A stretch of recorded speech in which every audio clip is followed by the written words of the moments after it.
السلام علیکم ورحمۃ اللہ وبرکاتہ۔ الحمد للہ نحمده ونستعینه ونستغفره ونؤمن به ونتوکل علیہ ونعوذ باللہ من شرور انفسنا ومن سیئات اعمالنا من يهده الله فلا مضل له ومن يضلله فلا هادي له ونشهد أن لا إله إلا الله وحده لا شريك له ولا نظير له ولا مثل له ولا مثال له ونشهد أن سيدنا وسندنا وشفيعنا ومرشدنا ومولانا وملجانا محمد وبارك وسلم وصل عليه۔ أعوذ بالله من الشيطان الرجيم، بسم الله الرحمن الرحيم۔ ومن يطع الله والرسول فأولئك مع الذين أنعم الله عليهم من النبيين والصديقين والشهداء والصالحين وحسن أولئك رفيقا۔ وقال الله تبارك وتعالى في مقام آخر: قل إن كنتم تحبون الله فاتبعوني يحببكم الله ويغفر لكم ذنوبكم والله غفور رحيم۔ صدق الله مولانا العظيم وبلغنا رسوله النبي الكريم، ونحن على ذلك لمن الشاهدين والشاكرين، والحمد لله رب العالمين۔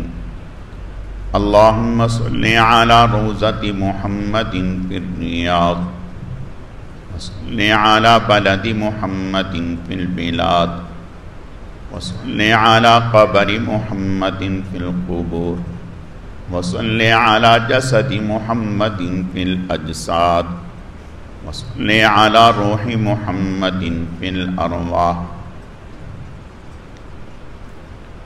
گرامی قدر معزز حاضرین، میرے واجب الاحترام بزرگوں اور عزیز نوجوان ساتھیوں، میں نے آپ کے سامنے قرآن مجید فرقان حمید میں سے 2 مقامات سے 2 آیت کریمہ تلاوت کی ہیں۔ رب ذوالجلال سے دعا ہے کہ وہ ذات بزرگ و برتر مجھے اس کی روشنی میں صحیح صحیح کہنے کی اور سمجھانے کی توفیق عطا فرمائے۔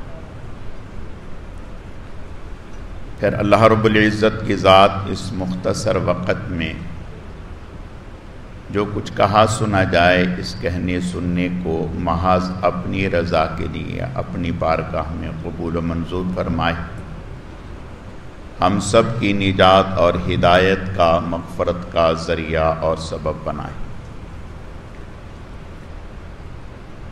میری آج کی مختصر گزارشات کا موضوع اور عنوان اچھے حکمران یہ عنوان ہے۔ اسی سے متعلق چند باتیں عرض کرنی ہیں۔ اللہ رب العزت صحیح صحیح کہنے کی، سمجھانے کی، سمجھنے کی، عمل کرنے کی توفیق عطا فرمائے۔ آپ صلی اللہ علیہ وسلم نے ارشاد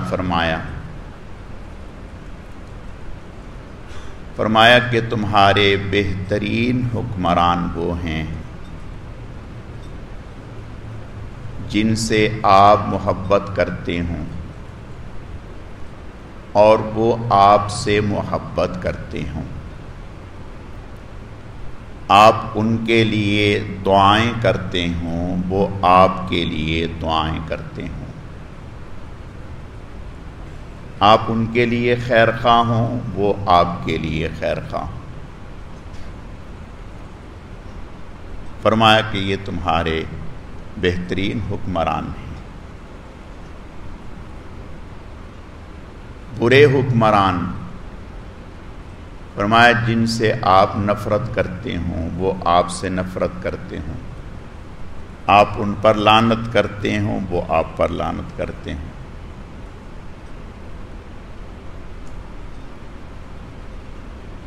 تو آپ صلی اللہ علیہ وسلم نے اچھے حکمران کی یہ تعریف فرمائی کہ اچھے حکمران جو آپ سے محبت کرتے ہیں، جو اللہ اور اس کے رسول سے محبت کرتا ہوگا وہ اللہ کے بندوں سے بھی محبت کرتا ہوگا، جو اللہ اور اس کے رسول سے محبت نہیں کرتا، اللہ اور اس کے رسول کا حیا اور ڈر خوف دل میں نہیں رکھتا، اسے بندوں کا بھی ڈر خوف اور حیا نہیں ہے۔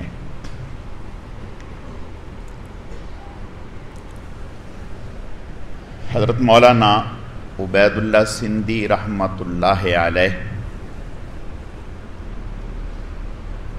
ہمارے بڑے اکابر میں سے گزرے ہیں۔ انگریز نے انہیں تحریک ریشمی رومال کے جو انگریز کے خلاف تحریک چلائی گئی تھی آزادی کی، اس میں انہیں جلا وطن کر دیا تھا۔ 40 سال جلا وطنی کاٹی اور 40 سال کے بعد یہ واپس وطن لوٹ کر آئے۔ جب انہیں جلا وطن کیا جا رہا تھا، وطن سے نکالا جا رہا تھا، تو اس وقت ان کی داڑھی کے بال نکل رہے تھے، اور جب واپس لوٹ کے آئے تو پوری داڑھی سفید ہو چکی تھی، بڑھاپا تھا۔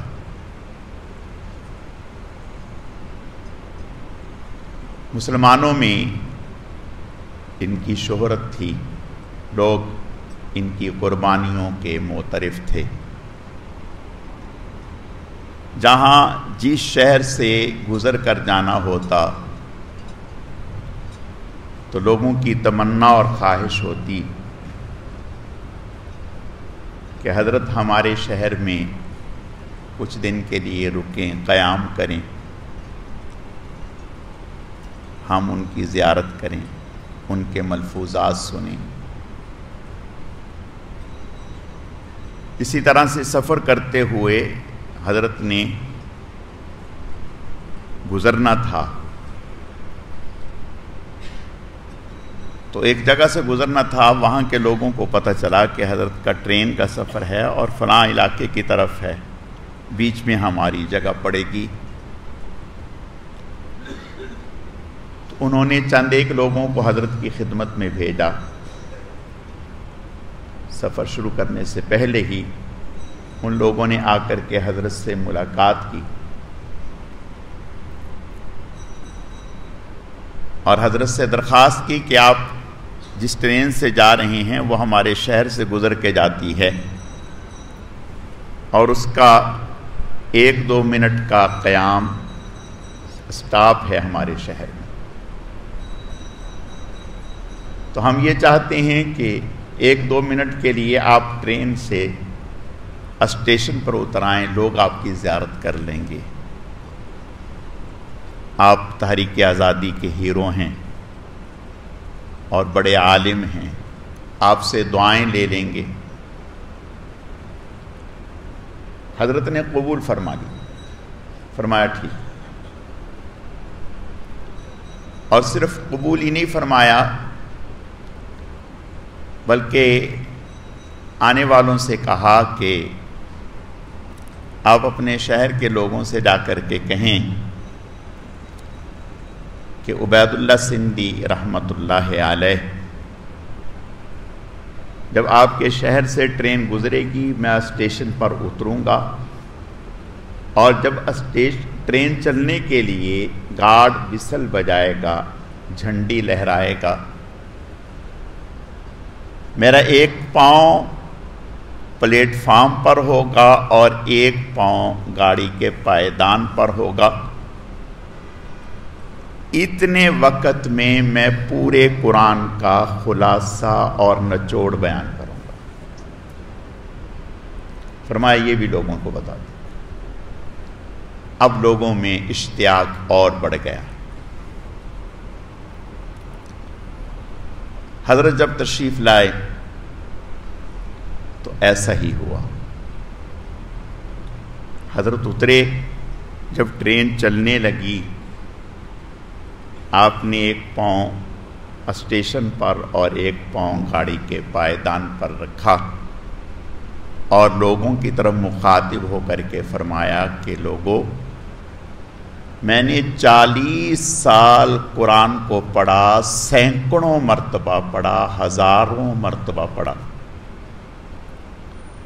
ترجمہ اور تفسیر کے ساتھ پڑھا۔ میں نے جو قرآن کو سمجھا ہے وہ پورے قرآن کا نچوڑ اور خلاصہ یہ ہے کہ اللہ کو عبادت سے، رسول کو اطاعت سے، مخلوق کو خدمت سے راضی کر لو۔ پورے قرآن کا نچوڑ یہ ہے، اللہ کو عبادت سے، حضور کو اطاعت سے، مخلوق کو خدمت سے راضی کر لو۔ یہ پورے قرآن کا نچوڑ ہے۔ آپ غور کریں، پورا دین اسی میں جمع ہے۔ تو نیک صالح حکمران جو نیک ہے، تقوی والا ہے، اللہ سے ڈرنے والا ہے، وہ کیسے ہو سکتا ہے کہ وہ مخلوق کا خادم نہ ہو، مخلوق کا خیر خواہ نہ ہو، اللہ کے بندوں سے محبت کرنے والا نہ ہو؟ اچھے حکمران، اللہ کی مخلوق سوتی ہے اور وہ جاگ رہے ہیں، گلیوں میں پہرا دے رہے ہیں، اور یہ انبیاء کی شان ہے۔ حضرت داؤد علیہ السلام بادشاہ تھے، لیکن راتوں کو اپنا لباس بدل کر، انداز بدل کر شہر میں گھومتے تھے، لوگوں سے معلوم کرتے تھے کہ ہمارے بادشاہ داؤد کیسے آدمی، لوگوں کے حالات جانتے تھے، لوگوں کی ضرورتوں کو سمجھتے تھے، لوگوں کی پریشانیوں کو دیکھتے تھے، پھر انہیں حل کرنے کی کوشش کرتے تھے۔ تو حضرت عمر بن خطاب رضی اللہ تعالیٰ عنہ، حضور صلی اللہ علیہ وسلم کے خلیفہ، حضرت کی شان بھی یہی ہے کہ راتوں کو پہرا دے رہے ہیں، بندوں کی خبرگیری کر رہے ہیں۔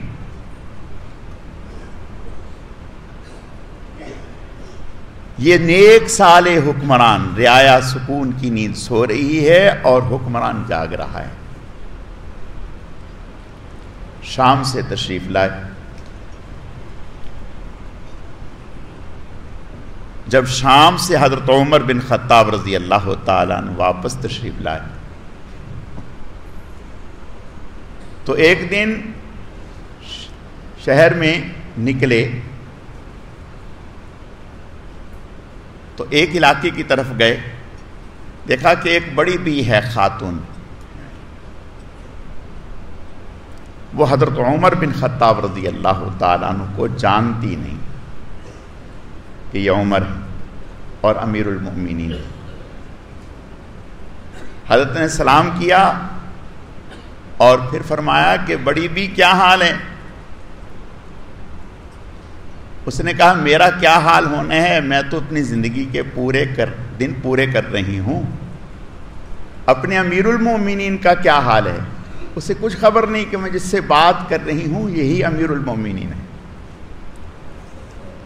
کہنے لگی اپنے امیر المومنین کا کیا حال ہے؟ حضرت نے فرمایا خیریت ہے، کیوں کیا ہو گیا؟ کہنے لگی اللہ اس کو سمجھے،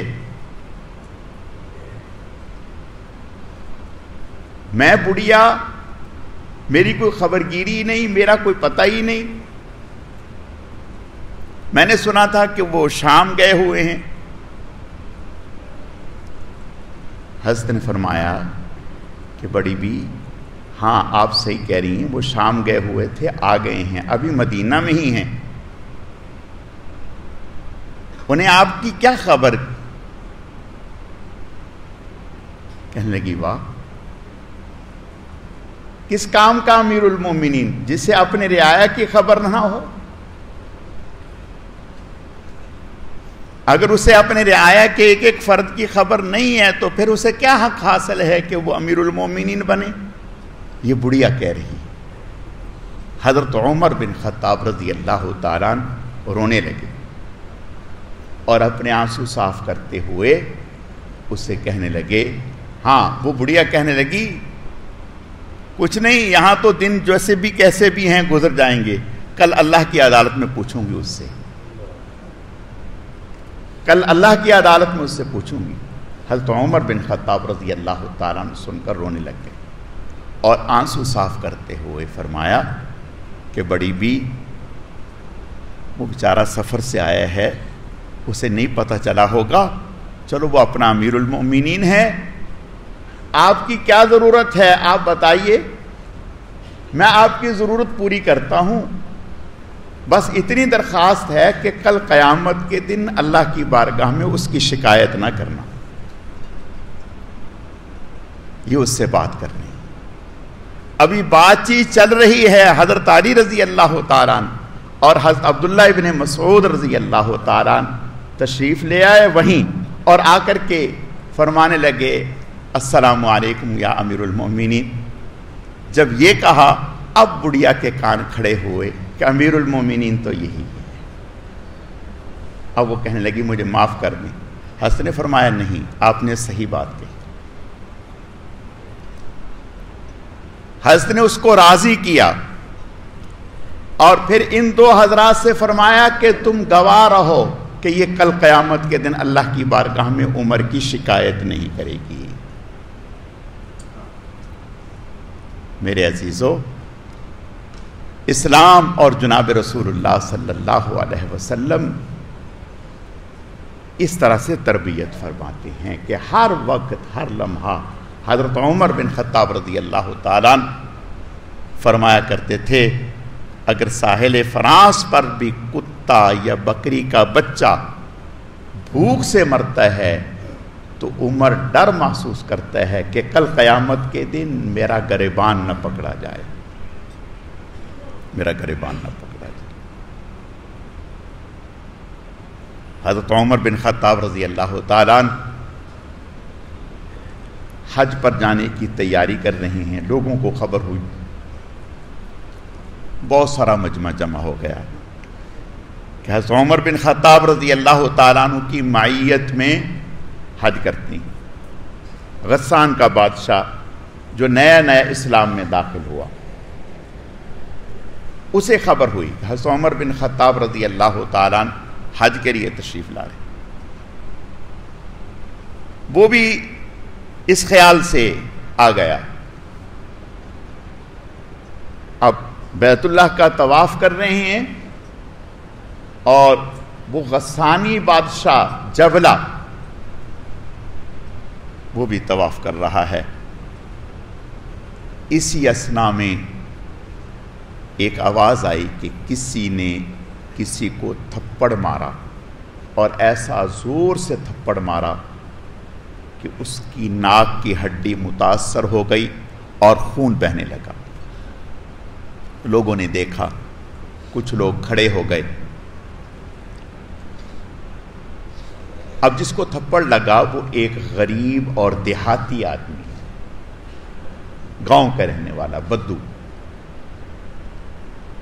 لوگوں نے حال احوال لیا، پوچھا تو پتہ چلا کہ جس نے تھپڑ مارا ہے وہ غسان کا بادشاہ ہے جبلہ،